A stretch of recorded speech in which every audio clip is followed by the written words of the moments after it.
పగిలిపోయిన గాజు గుర్తు మీద పోటీ చేస్తున్న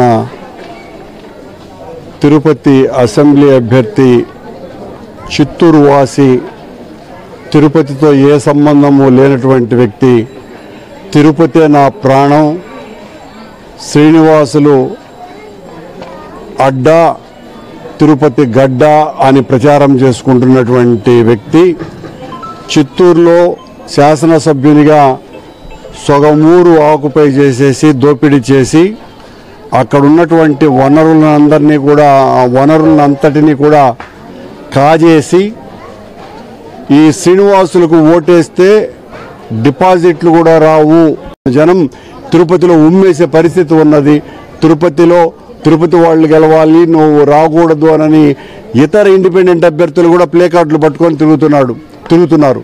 అది నీ పరిస్థితి.